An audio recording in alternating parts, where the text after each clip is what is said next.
오늘은 욥기 18장에서 23장의 내용을 하나님께로 가는 길이라는 제목으로 말씀을 전하도록 하겠습니다. 네, 먼저 앞의 내용을 말씀드리겠습니다.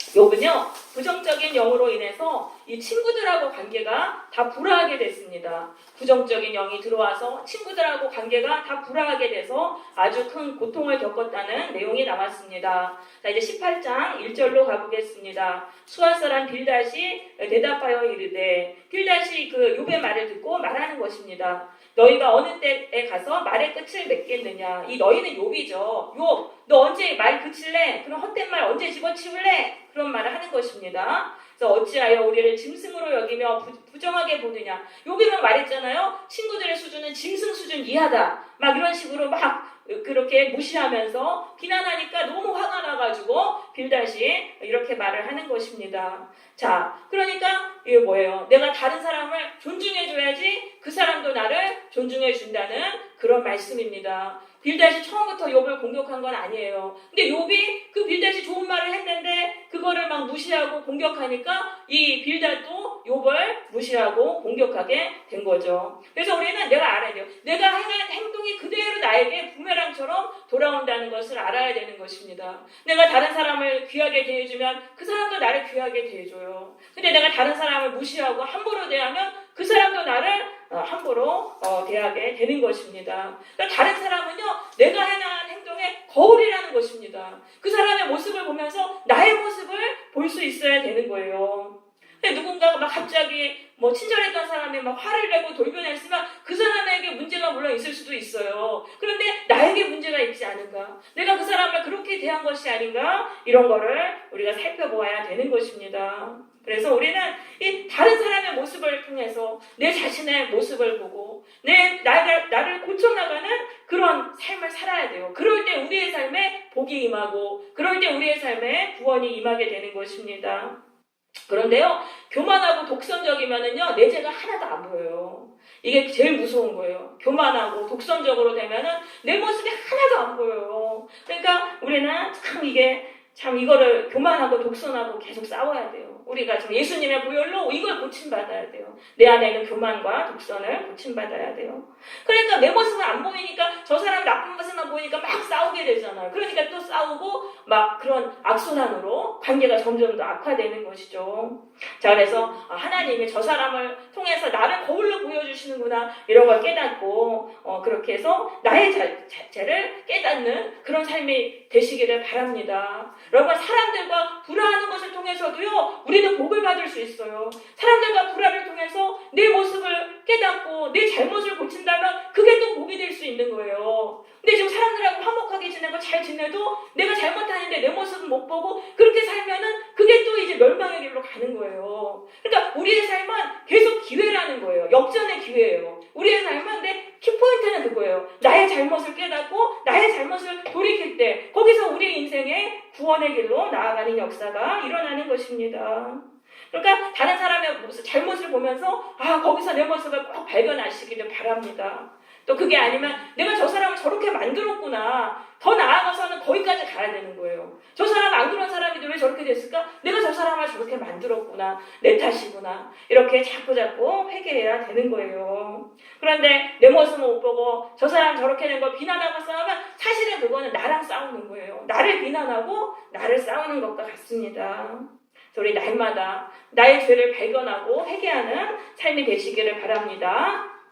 네, 4절로 가보겠습니다. 울분을 터뜨리며 자기 자신을 찢는 사람아. 지금 그 욥이요, 자기 인생에 대한 분노, 자기 인생이 파괴된 비참한 인생에 대해서 분노를 터뜨리면서 지금 원망 불평하면서 막 분노하고 있잖아요. 그게 자기 자신을 찢는 거라는 거예요. 우리가 원망하고 불평하고 내 뜻대로 안 돼서 분노할 때 그거는 나를 찢는 거라는 걸 알아야 됩니다. 내 인생을 찢는 거예요, 그거는요. 근데 너 때문에 땅에 버림을 받겠느냐, 바위가 그 자리에서 옮겨지겠느냐, 이거는요, 네가 그런다고 달라지는 건 하나도 없다는 거예요. 땅은 여전히 그 자리고 바위도 여전히 그 자리라는 거예요. 그러니까 이거 뭐예요? 원망하고 불평하고 분노한다고 해서 달라지는 건 하나도 없다는 그런 그런 말씀인 것입니다. 오히려 그거는 우리의 인생을 찢어버리고 나를 찢어버리고 파괴하는 행동이라는 거예요. 그래서 우리는 내 뜻대로 인생이 안 되고 너무 고통이 많을 때 분노가 치밀어 오릅니다. 그럴 때 이 분노의 에너지를요, 이 분노의 파괴적인 에너지를 믿음으로 기도하는 신앙의 에너지로 바꿔야 하는 것입니다. 우리 안에 그런 발전소가 돼야 되는 거예요. 내 안에서 그게 막 치밀어 나올 때 그걸 믿음으로 기도하는 것으로 그거를 바꿔 나가야 되는 거예요. 그렇게 할 때 기적의 역사가 일어나는 것입니다.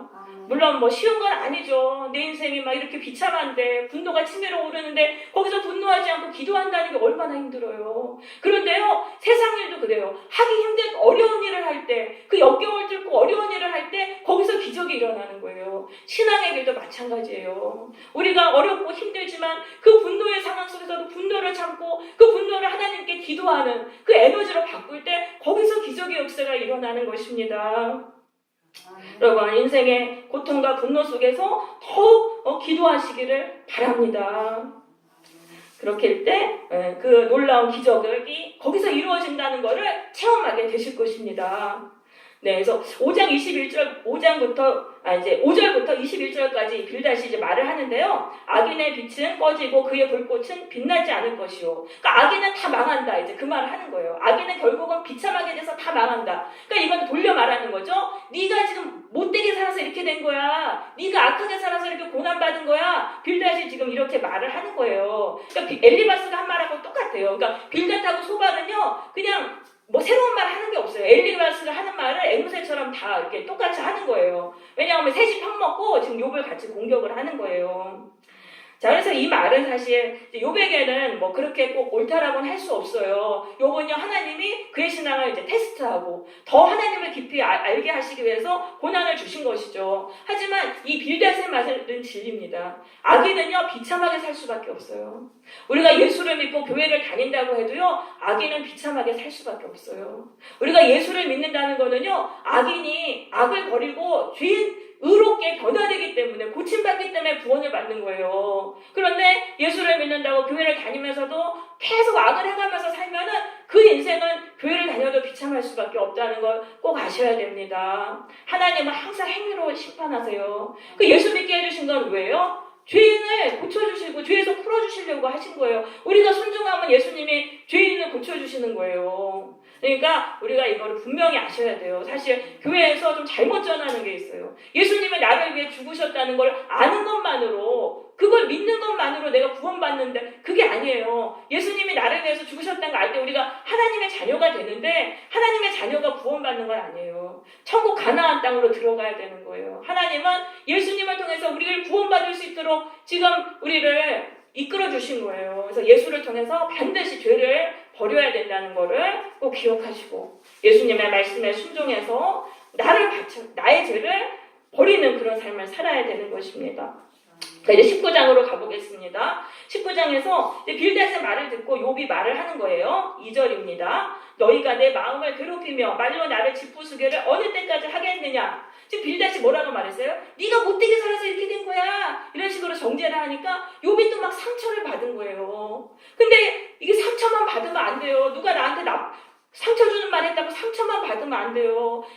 지금 욥이 깨달았어야 되는 거예요. 빌닷이 막 나한테 악하게 말하는 걸 보고, 나도 빌닷에게 저렇게 말했구나. 내 모습을 봐야 되는데, 빌닷은 거기서 그 자신의 모습을 보지 못하고 상처만 받는 거예요. 그러면서 너희가 10번이나 나를 학대하고도 부끄러워 아니하는구나. 그러니까 지금 친구들이 자기를 짓밟고 학대한다고 여기는 거예요. 그 빌닷의 모습을 통해서 내가 친구들한테 나도 그렇게 대했구나. 내가 참 교만하고 독선적이구나. 이런 걸 깨달아야 되는데 하나도 깨닫지 못하고 지금 상처만 받는다고 여기니까 막 이제 화가 나가지고 공격을 하는 거예요. 공격적으로 됩니다. 4절. 비록 내가 허물이 있다 할지라도 그 허물이 내게만 있느냐? 나만 잘못했냐? 너희는 죄 없냐? 막 이런 식으로 따지는 거예요.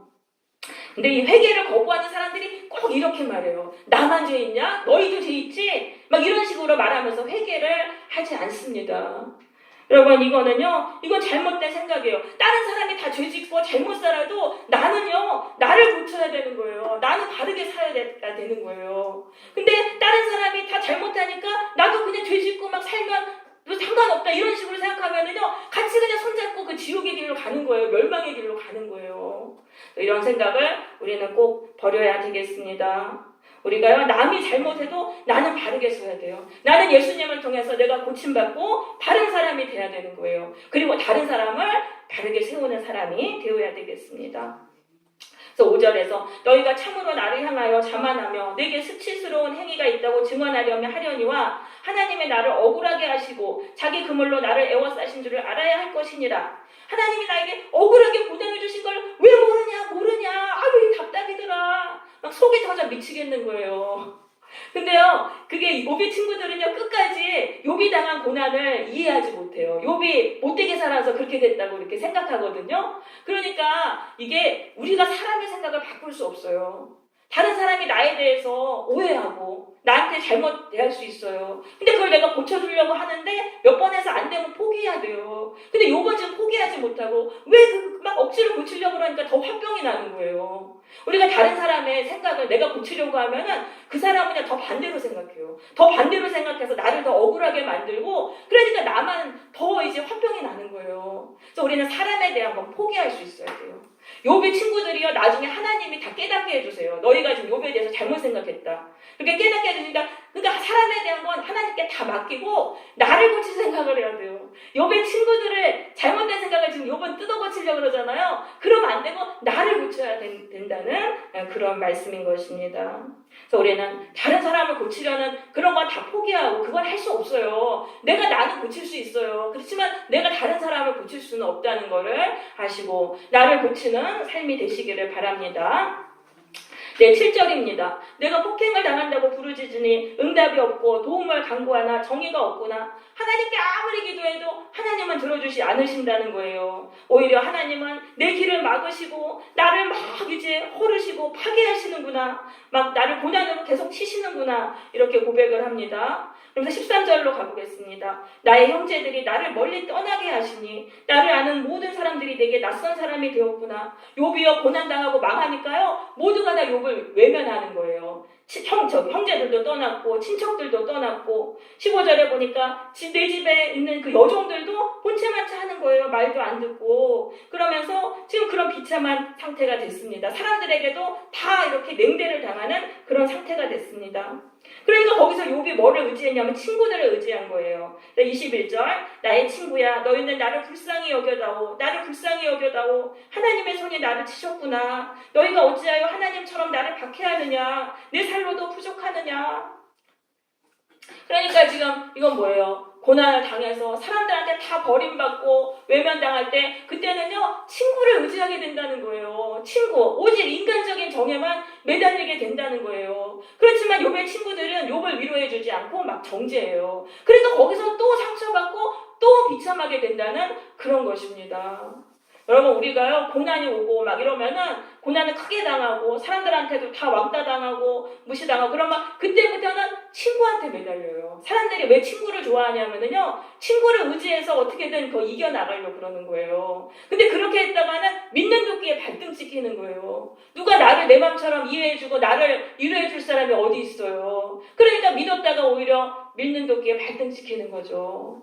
그래서 우리는 하나님만 의지해야 돼요. 욥처럼 이렇게 친구들을 의지했다가는 욥이 지금 비참하게 되고 완전히 실망하게 되는 것입니다. 그래서 우리가 막 이렇게 좀 하나님께도 막 관계가 이제 하나님께도 떠나고 막 사람들하고도 관계가 안 좋고 그러면은요 꼭 그 내 편 들어줄 사람 찾으러 다녀요. 교회도요 하나님 만나러 오는 게 아니에요. 내 편 들어줄 사람 찾으러 교회 오는 거예요. 그럼 그러다 보면은요, 하나님은요, 괘씸하게 여기시고 오히려 더 상처받게 하세요. 그 사람한테. 뒤통수 맞게 하시고, 믿는 도끼에 발등 찍히게 하시고. 그래서 사람을 의지하면 안 돼요. 한 사람도 내 편이 없어요. 하나님만이 내 편이세요. 그러니까 내가 하나님 편이 될 생각을 해야 돼요. 내가 교회 와서 사람들하고 편 먹으려고 교회 나오면 안 돼요. 내가 하나님의 편이 되려고 하면서 하나님의 말씀에 열심히 순종하면 하나님이 내 편 돼주세요. 그럼 고난도 다 사라지는 것입니다. 네, 그래서 우리가 이제 하나님이 고난을 주셨으니까 고난을 떠나게 하게 하시는 분도 하나님이라는 걸 깨닫고 하나님만 의지해야 되겠습니다. 네, 이제 20장으로 가볼게요. 20장. 그래서 이제 소발도 이제 빌닷의 편을 듣고 막 욥을 정죄하는 거예요. 네가 못되게 살아서 이렇게 된 거야. 막 이런 식으로 막 이제 욥을 정죄합니다. 그러면 아주 독설적으로 아주 말로 상처를 막 주면서 막 말을 합니다. 21장에 보면은요, 욥이 이 소발의 독설에 물러서지 않고 강하게 반박해요. 악인이 멸망한다고? 아니야. 악인이 이 세상에서 형통을 누려. 악인이 형통하는 일들을 막 여러 가지를 다 얘기를 해요. 그런 식으로 싸우는 거예요. 그게 20장 21장이에요. 그럼 아니야. 악인이 형통하든 악인이 멸망을 당하든 그게 무슨 상관이에요. 지금 양쪽은 자존심 싸움을 하는 거예요. 지금 욥이랑 욥의 친구들이 자존심 싸움으로 죽기 살기로 싸우는 거예요. 그러니까 우리가 하나님을 떠나게 되면은요, 사람들과 싸워 이기는 것에 목숨을 걸게 되는 건다는 말입니다. 별것도 아닌 건데 무조건 내가 이겨야 되는 거예요. 이 사람을 내가 무조건 이기고 짓밟고 내가 이겨야 된다. 이런 식으로 되는 거예요. 그래서 인생이 전쟁터가 되고 인생이 피곤하게 되는 것입니다. 그런데 내가 이긴다고 이기는 게 아니에요. 내가 이기면 사람들이 나를 다 떠나가요. 그러니까 외로워지는 거예요. 그러니까 내가 져줘야지 사람들이 내 곁에 있어요. 그러니까 우리가 이게 사람들을 억지로 친구 사귀려고 그럴 게 아니라 하나님을 섬겨야 되는 거예요. 하나님을 섬기면은요, 하나님을 섬기기 위해서 다른 사람을 섬기게 돼 있어요. 다른 사람한테 져주고 사랑하게 돼요. 그러니까 사람들이 나한테 다 달라붙어서 친구가 생기는 거예요. 그래서 우리가 하나님을 참으로 하나님 편이 되려고 애쓰시고 하나님을 사랑할 때 이웃을 사랑하게 된다는 걸 기억하시고 하나님께로 돌아가야 되는 것입니다. 하나님께로 돌아가야지 사람들과 싸우지 않게 된다는 것입니다. 자, 22장에서는 이제 3차 변론이 시작이 됩니다. 엘리바스가 다시 욥이랑 말하는데요. 엘리바스도 욥을 비꼬고 아주 심하게 정죄해요. 막 막말을 하면서 공격해요. 너 과거에 이런 죄 지었지? 너 과거에 이렇게 못된 짓 지었지? 막 그래서 네가 이렇게 된 거야. 막 이렇게 이제 공격을 합니다. 그러니까 욥이 새 친구들한테 지금 3대1로 계속 일방적으로 당해요. 그러니까 욥이 너무 불쌍하잖아요. 그러니까 드디어 하나님이 21절에서 하나님의 말씀을 주세요. 엘리바스의 입을 통해서 하나님의 욥이 너무 일방적으로 당하니까 불쌍해서 이제 하나님께서 구원의 말씀을 주십니다. 21절 가보겠습니다. 너는 하나님과 화목하고 평안하라. 그리하면 복이 임하리라. 이건 뭐냐면 하나님이 고난을 주신 걸 그냥 받아들이라는 거예요. 그것을 막 따지고 하나님께 공격하지 말고 하나님이 주신 걸 그냥 받아들이며 살라는 것입니다. 그러면은 복이 임한다. 결국은 이제 고난에서 풀어지는 복이 임하게 된다. 청하건대 너는 하나님의 입에서 교훈을 받고 하나님의 말씀을 내 마음에 두어라. 그러니까 말씀을 듣고 순종해라는 말씀이죠. 내가 만약 전능자에게로 돌아가면 내가 지음을 받을 것이다. 네가 다시 새 사람이 되고 너가 다시 회복이 된다는 거예요. 그러니까 하나님께로 돌아가라. 내 장막에서 불의를 멀리하라. 네가 불의로 빼앗은 보화와 금을 다 이제 돌려주라는 거예요. 그렇게 하면은 전능자가 내 보화가 되시며 내게 고귀한 은이 되시리라. 라고 이제 말을 하는 것입니다. 그러니까 불의로 빼앗은 재물을 다 돌려줘라. 그러면 하나님이 너희한테 부자가 되게 해주신다. 이제 이렇게 말을 하는 것이죠. 그러면서 이제 29절에 보겠습니다. 29절. 사람들이 너를 낮추거든 너는 교만했노라고 말하라. 사람들이 막 누르고 짓밟을 때 그때 그걸 억울하게 생각하지 말고 아, 내가 교만했구나라는 걸 깨닫고 거기서 교만을 버리라는 거예요. 거기서 막 이렇게 막 싸우지 말고 그걸 통해서 겸손하게 되라는 것입니다. 교만을 버려라. 교만을 버리면은 하나님이 구원해 주신다는 거예요. 겸손한 사람은요, 죄인도 하나님이 구원해 주신대요. 그러니까 교만을 버려라라고 이렇게 이제 말을 하는 것입니다. 그런데 이 엘리바스를 통해서 주신 하나님의 말씀이 욥에게 들어갑니다. 욥이 그렇게 하나님의 말씀을 안 받아들였잖아요. 그런데 이번엔 들어가요. 왜냐하면 욥이요, 친구들에 대해서 의지하는 마음을 싹 버렸어요. 친구들한테 너무나 실망하고 너무나 상처받으면서 완전히 정이 다 떨어졌어요. 친구들에 대해서 의지하는 마음이 다 없어지니까 이제 지푸라기라도 잡아야겠다는 심정으로 하나님의 말씀을 붙들게 됩니다. 그렇게 해서 23장에서 욥이 드디어 하나님의 말씀을 받아들이는 내용이 되겠습니다. 자, 23장 1절입니다. 욥이 대답하여 이르되 오늘도 내게 반항하는 마음과 근심이 있나니 내가 받는 재앙이 탄식보다 무거움이라. 내가 너무나 무거운 재앙을 받아서 이렇게 하나님께 반항하고 있구나. 이런 걸 깨달으면서 그래, 하나님께로 돌아가야지 내가 여기서 풀려나지. 이런 생각을 하는 거예요. 3절 내가 어찌하면 하나님을 발견하고 그의 처소에 나아가랴. 어찌하면 그 앞에서 내가 호소하며 변론할 말을 내 입에 채우고 내게 대답하시는 말씀을 내가 알며 내게 이르시는 것을 내가 깨달으랴. 근데 하나님께로 돌아가는 게 너무 막막한 거예요. 욥은 이미 하나님을 멀리 떠났어요. 근데 하나님께로 돌아가려니까 너무 막막하고 내가 하나님께로 갔다가 또 하나님이 나를 정죄하시면 어떡하지? 뭐 여러 가지 두려움이 막 생기는 거예요. 그래서 하나님께로 가지 말까? 또 이제 이렇게 생각하다가 6절에서 아니야. 하나님은 큰 권능을 가지고 나와 더불어 다투시겠느냐? 아니로다. 도리어 내 말을 들으시리로다. 거기서는 정직한 자가 그와 변론할 수 있은즉 내가 심판자에게서 영원히 벗어나리라. 아니야. 하나님께로 돌아가면 하나님은 나를 심판해서 풀어주실 거야. 또 다시 이제 갈팡질팡하면서 다시 하나님께 돌아갈 걸 결단하는 거예요. 그런데 내가 앞으로 가도 그가 아니 계시고 뒤로 가도 보이지 아니하며 그가 왼쪽에서 일하시나 내가 만날 수 없고 그가 오른쪽에서 돌이키시나 배울 수 없구나. 근데 하나님을 참 만나기가 쉽지 않은 거예요. 하나님께 기도한다고 뭐 하나님이 뿅하고 나타나시는 게 아니고 음성을 들려주시는 것도 아니잖아요. 그러니까 참 이제 막막한데, 그런데 이제 욥이 믿음의 고백을 합니다. 10절. 그러나 내가 가는 길을 그가 아시나니 그가 나를 단련하신 후에는 내가 순금같이 되어 나오리라. 욥의 입에서 이거를 이제 믿음으로 고백합니다. 나의 가는 길을 그가 아시나니 그가 나를 단련하신 후에는 내가 순금같이 되어 나오리라. 자, 이거는요, 지금, 욥이요, 엘리바스를 통해 주신 하나님의 말씀을 약속의 말씀으로 받은 거예요. 엘리바스가 뭐라고 말했어요, 아까? 25절에 보면은, 전능자가 내 보화가 되시며, 내게 고귀한 은이 되시리라, 라고 이렇게 말했잖아요. 하나님이 너의 보화가 되신다. 그 말씀을요, 욥이 이렇게 받아들여요. 하나님이 나를 정금으로 만들어 주실 거야, 라는 약속의 말씀으로 받아들입니다.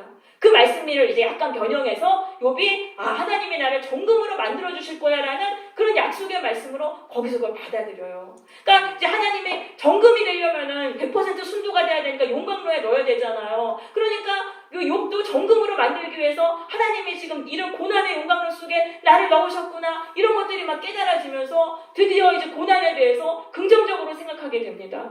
그러니까 욥이 맨날 하나님께 따졌잖아요. 왜 나에게 고난을 주셨습니까? 막 원망하고 욕하고 막 싸웠던 욥이 여기서 생각이 바뀌는 거예요. 하나님은 나를 정금으로 만드시는구나. 그래서 나에게 고난을 주셨구나. 이 고난에 대해서 긍정적으로 생각하면서 이 부정적인 영에서 풀려나게 되는 것입니다. 그래서 이 욥의 생각이요, 엘리바스를 통해 주신 하나님의 말씀을 통해서 생각이 변화돼요. 욥이 부정적인 영에서 풀려나서 이제는 믿음의 사람으로 변화되는 역사가 일어난 것입니다. 그래서 하나님의 말씀을 들어야 돼요. 하나님의 말씀이 들리지 않아도 교회에 나와서 하나님의 말씀을 들으면 어느 순간 그 말씀이, 하나님의 말씀이 내한테 꽂혀가지고 그걸 내 약속의 말씀으로 딱 받아들이면서 거기서 내 생각이 변화가 일어나는 거예요. 부정적인 그런 영에서 풀려나서 믿음의 사람으로 변화되는 그런 역사가 일어나는 것입니다. 여러분, 하나님의 말씀을 듣는다는 건 굉장한 복인 것입니다. 하나님의 말씀을 꼭 우리가 들어야 돼요. 말씀만이 우리를 변화시켜요.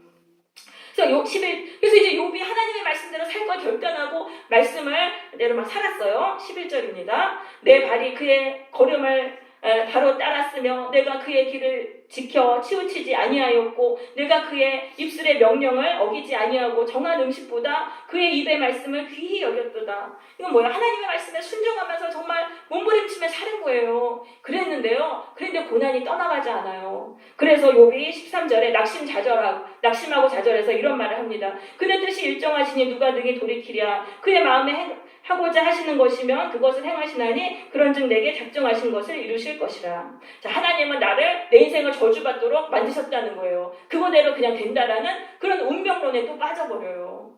그러니까 우리가 하나님께로 돌아간다는 게 쉬운 일은 아닙니다.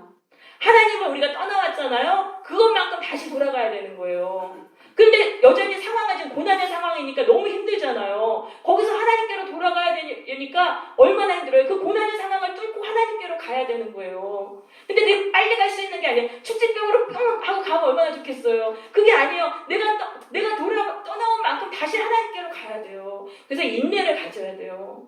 욥이 지금 여기 좌절하고 낙심했지만 그래도 또 욥은 또 다시 하나님께로 갑니다. 우리도 그래야 돼요. 하나님께로 우리가 간다고 결단할 때 인내를 가지고 하나님께 고난이 오고 고난의 상황이 떠나지 않아도 계속 가야 돼요. 그 상황이 변화될 때까지 계속적으로 하나님께 가야 되는 거예요.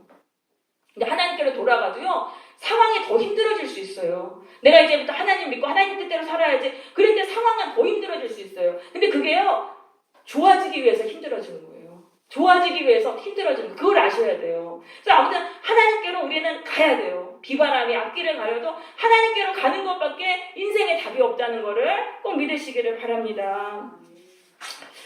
네, 그래서 우리가 가다 쓰러진다 하더라도 하나님께로 돌아갈 때 우리의 인생에 고난이 떠나가고 복을 받는 놀라운 일이 일어나는 것입니다. 네, 그래서 오늘의 말씀은 이거예요. 내가 의지하는 모든 게 무너져야지 그때 하나님의 말씀이 들린다는 거예요. 내가 의지하는 모든 게 무너져야 하나님의 말씀이 들린다. 그러니까 욥이 친구들을 자꾸 의지했잖아요. 인간적으로 의지하는데 그걸 포기하니까 그제서야 욥에게 하나님의 말씀이 들어가게 되었다는 것입니다. 여러분, 왜 하나님의 말씀이 들리지 않습니까? 그것은 내가 의지하는 게 있기 때문이에요. 그 의지하는 게 완전히 무너져야지만 그때 하나님의 말씀이 귀에 들리는 거예요. 그래서 우리는 내가 의지하는 것을 버리고 하나님께로 가야 되는 것입니다. 특별히 사람을 의지하면 안 돼요. 사람을 의지하면 안 돼요. 그리고 친구 좋아하지 말아야 돼요. 친구는요, 이 세상에 정말 한 명도 없어요. 나의 친구는 하나님밖에 없다는 걸 꼭 깨달으세요. 친구 의지하면은요, 친구 의지하느라고 하나님 떠나요. 그러니까 욥이 왜 이렇게 고난에서 풀려나지 못했냐면 친구를 의지했기 때문에. 우리는 이거를 버리고 사람 의지하는 걸 버리고 하나님만 의지해야 되겠습니다. 우리 주보에 있는 예레미야 17장 말씀 같이 읽겠습니다. 주보에 있는 예레미야 17장 5절에서 8절 한 목소리로 읽습니다. 시작. 여호와께서 이와 같이 말씀하시니라. 그 사람을 믿으며 육신으로 그의 힘을 삼고 마음이 여호와께서 떠난 그 사람은 저주를 받을 것이라. 그는 사막의 떨기나무 같아서 좋은 일이 없는 것을 보지 못하고 바다 견고한 곳 뻔뻔한 땅 사람을 살지 않은 땅에 살리라. 그러나 무릇 여호와를 제시하여 여호와를 의뢰하는 그 사람은 복을 받을 것이라.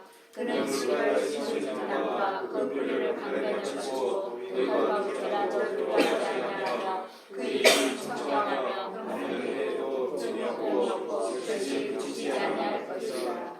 네, 이 5절에 보시면 사람을 믿으며 육신으로 그의 힘을 삼고, 육신도 사람이에요. 사람을 의지하고 사람을 힘으로 삼는 사람은 마음이 하나님께로 떠나게 된다는 것입니다.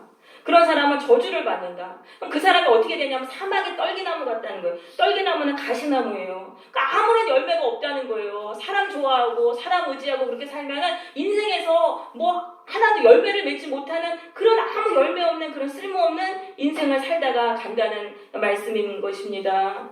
그래서 광야 간조한 곳은 메마른 곳을 말합니다. 사람이 살지 않는 그 건건한 땅이라는 건 황무지. 그래서 황무지 같은 인생이 된다는 거예요. 여러분, 사람 의지하면은요, 사람에게 이용당하고 상처받고 버림받아요. 그렇게 돼가지고 결국은 고독한 나홀로 인생이 되는 것입니다.